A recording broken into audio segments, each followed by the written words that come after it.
Bon, excusez-moi d'être un peu à l'ouest aujourd'hui, car j'ai un coup de fil, mais bon, à mon avis, ça doit être une grosse bêtise, vu que c'est un numéro de Paris, donc c'est pas grave. J'espère que vous allez bien. Dans une semaine, c'est la reprise pour les collèges-lycées, n'est-ce pas? Euh, donc, du coup, voilà. Aujourd'hui, c'est aussi la reprise d'un de mes amis qui bosse aussi dans l'enseignement, mais bon, c'est pas un enseignant vraiment, quoi. Enfin, ils le mettent en mode enseignant parce qu'il a les vacances scolaires comme les collégiens, donc voilà. Mais bon, je pense à lui, j'espère que sa reprise n'a pas été trop nulle. Voilà. Donc aujourd'hui, Survivre à Montréal numéro 12. On va parler des douceurs de vivre à Montréal. Oui, parce que il y a peut-être du sport, il y a peut-être des festivals, il y a peut-être des endroits à visiter et tout, mais il y a aussi des endroits pour se détendre, figurez-vous. Et donc, je vais tout simplement vous donner des façons de se détendre ce live. Voilà, donc Montréal est la capitale du massage. Oui, parce que je vais vous dire ça parce que en fait, quand je regarde beaucoup de vlogs sur YouTube, par exemple celui de Nabil Larèche, des fois quand il a fait visiter en décembre 2016 à son pote qui est venu spécialement à Montréal lui rendre visite, nous a montré en vidéo un bateau, je ne me rappelle plus du nom, mais c'était un spa sur un bateau. Voilà, tout simplement. Et donc, y a pas que ça, il n'y a pas que cet endroit-là, il y en a d'autres hein, dans tout Montréal, et Canada bien sûr. Mais bon, voilà. Pour vous dire que c'est tout simplement aussi la capitale du massage. Voilà. Et on trouve toutes les techniques imaginables. Alors, je vais vous en dire quelques-unes. Vous avez le massage suédoise. Voilà. Le spa diva, vous pouvez aller au spa diva et ils vous font un massage suédoise. Vous pouvez aller faire un massage hawaïen, voilà, aux sensations, pas sensation, hein, sensation. Vous pouvez faire du shiatsu à l'université de Montréal, direct, comme ça vous savez direct où c'est. Et avec Shiro Fadara, filet d'huile chaude répandu sur le front. Voilà, donc c'est chez Estelle Mius, je sais pas si ça existe encore par contre. On peut se faire masser aussi par des étudiants en massage à l'école professionnelle de massage à Fleur de Pau sur une chaise massage action. Oui, vous savez, les chaises comme les chaises de dentiste mais à l'envers avec un petit rond comme vous savez que vous mettez au cou pour l'avion et tout, sauf que c'est pour poser la tête, voilà, pour pouvoir vous faire masser. Voilà, massage action qui propose ça. Avec de l'huile de noix de coco additionnée de diang, de gingembre et de clous de girofle au espace Jamu. Dans de l'eau chaude, clinique à votre santé. À l'aide d'un petit bâtonnet de buis et par pression des paumes et des pouces, l'ana taille massage. Ça c'est l'endroit où vous pouvez vous faire ça. Les pieds, les mains et les orteils chez Marine Augustin Normand. Les pieds au champagne. D'accord. On va se faire un massage aux pieds au champagne. D'accord. Salon Nuda. NUDA. Le ventre. Studio fragment libre. Et pour ceux à qui ça ne suffirait pas, ils trouveront tout ce qu'il faut pour le massage, y compris l'automassage. À la massagerie. Et non à la messagerie, pas confondre. Alors la massagerie, je vous donne une adresse, c'est au 5030 avenue Papineau, voilà, ou un site internet au www.lamassagerie.com. N'est-il pas complètement nul d'interdire aux gens de marcher sur les pelouses, même quand elles sont manucurées? Cette stupidité européenne n'a pas cours ici. Non seulement on peut marcher sur les pelouses des parcs, mais on peut aussi y dormir, pique-niquer, étudier, jouer de la guitare. Non, celle-là, je vais pas vous la lire. Non, parce que le gars, franchement, c'est quand même étonnant que ton bouquin ait été accepté pour ça, quoi. Faire l'amour en cachette dans un parc. Non, en fait, c'est vrai que par rapport en France, par exemple là où je vis, il y a 2 parcs. Figurez-vous que dans les 2 parcs, ils nous interdisent de marcher sur la pelouse. Sauf qu'évidemment, les habitants d'ici ne font pas attention aux pancartes, ils marchent quand même dessus. Que à Montréal, vous pouvez marcher dessus. Voilà. Il n'y a pas de pancarte. Et ce n'est pas la place qui manque. Il y a plus de 700 parcs et espaces verts un peu partout dans la ville de Montréal. D'ailleurs, le parc Jeanne Mance a reçu la visite de Buffalo Bill. C'est quand même une preuve, non? L'ensemble des plus beaux parcs, vous pouvez les retrouver au www.ville.montréal.qc.ca/grand-parc. Les tam-tams du Mont-Royal se tiennent chaque dimanche d'avril à octobre près du monument Sir Georges-Étienne Cartier. Des centaines de gens y font un concert improvisé. Excusez-moi. Depuis quelques années, on y trouve aussi des chevaliers du Moyen-Âge qui se battent sauvagement à coups d'épée en mousse. Ouais, parce qu'il y a des spectacles aussi, tout simplement. J'informe ceux qui auraient le nez bouché qui flotte sur Montréal une odeur de marijuana, particulièrement dans les parcs. C'est un peu normal, là se shoot un peu non plus. Particulièrement dans les parcs, d'abondantes sculptures se trouvent sur le balcon juste en face de chez vous. À Montréal, en 2008, le taux d'homicide était... Oh là là, ça va vous empêcher de pas y aller. Je comprends vraiment pas ce qu'il y a de... C'est quoi le rapport quoi avec ce que je vous parle dans les douceurs, je sais pas pourquoi. Mais je lis. Donc le taux d'homicide était de 1,28 pour 100 000 habitants. Il s'agit du plus faible parmi le top 20 des régions métropolitaines d'Amérique du Nord. New York, vous avez 5,2. Et à Détroit, 11,3. C'est Détroit qui a le plus d'homicides. Montréal est d'ailleurs unanimement réputé pour la gentillesse et la convivialité de ses habitants. Et c'est vrai. C'est vrai, c'est vrai.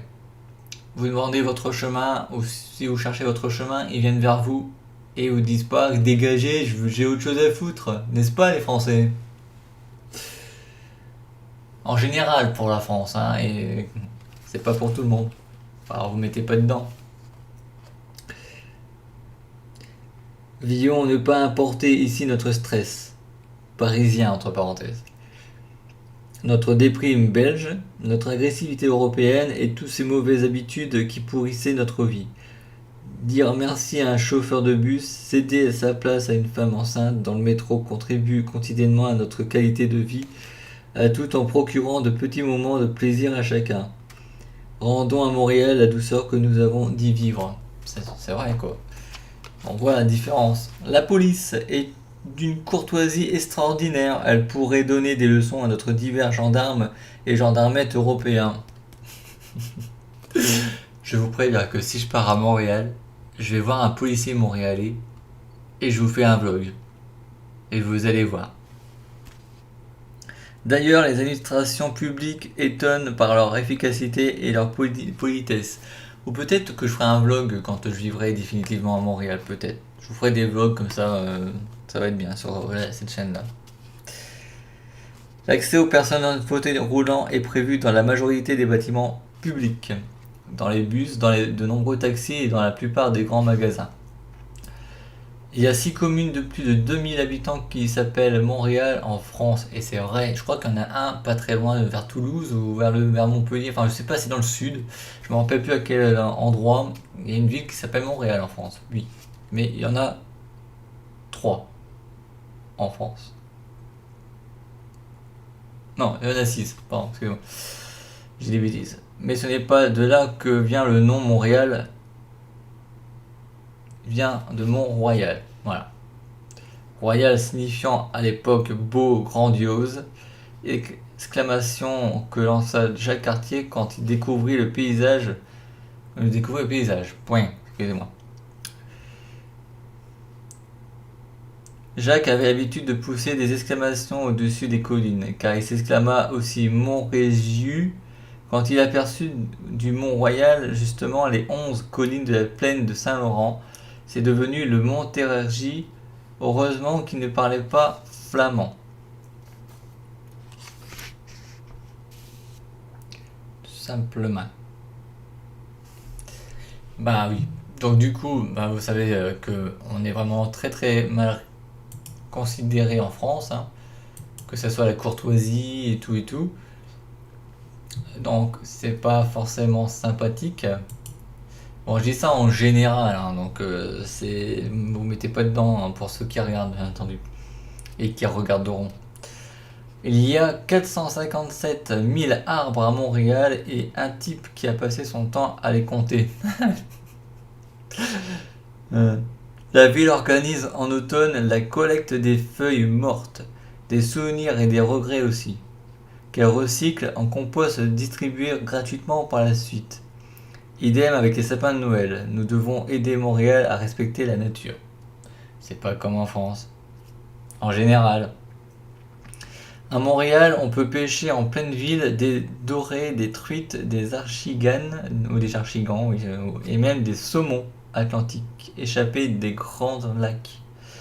Dans le Saint-Laurent, on pêche notamment sur les rives de l'île Notre-Dame et de l'île Sainte-Hélène, en bordure du fleuve au parc de la promenade Belle-Rive et sur le quai du Roy et d'Annie, angle de la 39e avenue et du boulevard Saint-Joseph à la Chine. Oui, en fait, douceur de vivre, c'est-à-dire qu'on parle aussi un peu de la nature, etc. Voilà. Du bon vivre à Montréal, quoi, tout simplement. C'est pas que les messages. Montréal-Plage se trouve au parc nature du Cap Saint-Jacques, à l'extrême ouest de l'île. Un écrin de verdure où perce le soleil, mais on doit payer pour entrer. Des jeunes gardiennes sifflent si vous dépassez la bouée blanche et les sandwichs sont interdites. Étant donné que la qualité des eaux va de mieux en mieux, on pourrait créer des plages dans l'Est et à Verdun, mais il n'existe rien encore. Ne vous inquiétez pas, tout ça, je vous montrerai en vidéo quand j'irai. Connaître la qualité de l'eau du fleuve, vous pouvez voir ça sur le www.rsma.qc.ca. Des Français ont créé un terrain de pétanque au milieu du parc La Fontaine. Ah, ça c'est bien ça. Vous voyez, je vous ai dit qu'on était bien, mais pas bien. Donc là, des Français ont créé un terrain de pétanque, c'est cool. En hiver, on peut pratiquer le ski de fond au parc du Mont-Royal et en été, le ski nautique et le surf sur le Saint-Laurent. Connaissez-vous beaucoup de villes où l'on peut à la fois pêcher, surfer, skier, se baigner, faire de la voile, descendre des rapides, attendre dans les embouteillages, jouer aux boules, manger une poutine et pratiquer du sport extrême en évitant des nids de poules. Par ailleurs, vous ne comprendrez rien au plaisir du petit déjeuner. Le déjeuner à Montréal, si vous ne savez pas que les œufs tournés sont des œufs sur le plat à l'envers. Ouais. Les toasts, bah ça on sait ce que c'est les toasts, hein, nous prennent coup pour qui, sont du genre féminin et arrivent à la table déjà beurrée. Beaucoup de Canadiens déjeunent d'œufs et de bacon à cause du neveu de Sigmund Freud. Ouais, ou alors ils ont copié sur les Américains, parce que les Américains, vous savez très bien qu'au petit déjeuner, c'est des œufs et du bacon. Dans les années 20, en effet, le célèbre publicitaire Edward Berners a répandu dans toute l'Amérique l'idée que les médecins recommandaient ce repas. Il était payé par une société vendant du lard. Oh, du lard aussi, il n'y a pas que du bacon. Les endroits les moins branchés sont les meilleurs. Alors en voici 4. Le Roi d'Ontario, au 3991 rue d'Ontario Est. Le Joe, déjeuner tous les jours jusqu'à 15h, au 7143 rue Saint-Dominique. Fameux Délit, au 4500 rue Saint-Denis. Le Club Sandwich enserre tout le temps des sandwichs. Pardon, excusez-moi, il faut que pourtant je suis bien réveillé. Au 1578 rue Sainte-Catherine-Est. Le dernier point pour ce live, oui, ça passe super vite, vous voyez. La saison des couleurs. La saison des couleurs, oui, parce que vous savez qu'en France, on n'a plus beaucoup de saisons. Voilà, on a 2 saisons. Enfin, moi où je suis, j'ai l'été Et il y a le froid, la pluie, l'orage, le vent, voilà. Après, je sais pas si c'est pareil partout, je sais que la plupart ont peut-être encore les 4 saisons, mais nous on en a plus que 2. Donc là, on va parler des saisons, des couleurs. L'automne est un phénomène extraordinaire à admirer dans la nature montréalaise. Vers la fin du mois de septembre et jusqu'en novembre, les feuilles des arbres prennent des colorations allant du jaune vif au rouge sang, parfois sur le même arbre. Et ouais. Cela donne une impression merveilleuse en forêt, mais d'où cela provient-il? Oncle Paul, moi je sais pas pourquoi ils disent Oncle Paul, c'est encore un nom encore à la personne qui a créé le bouquin. Du fait que la chlorophylle qu'a donné la couleur verte aux feuilles n'est plus synthétisée car l'arbre retient la sève en prévision de l'hiver. Voilà. D'autres éléments viennent alors pimenter la feuille et lui donner ses couleurs magnifiques. Dans le cas de l'érable, ce phénomène est doublé par l'accumulation de sucre qui provoque la synthèse des composés colorés. Voilà, j'espère que vous avez tout compris. Voilà. La semaine prochaine, nous ferons la survie à Montréal numéro 13. Leur pays, c'est l'hiver, donc on va avoir froid. Qu'est-ce qu'on va aborder? Est-ce qu'on a des points à aborder? Non, pas vraiment, à part qu'il y aura 2 arrêts stop. Voilà, on parlera de prévision météo, d'état des routes, voilà, des températures, de bien s'habiller, etc., etc. En espérant que tout ceci vous aura plu. Sur ce, merci de m'avoir suivi. La semaine prochaine, on se retrouve. Petite parenthèse, les lives sur Ice Gaming reprennent samedi 1er septembre à 21h. Voilà. Quant à GameStream, ça reprend le 4 septembre. Donc voilà, rentrée, les vacances c'est fini, la rentrée reprend. Merci à tous et à toutes de m'avoir suivi vite. À la semaine prochaine pour une nouvelle survie à Montréal. Salut!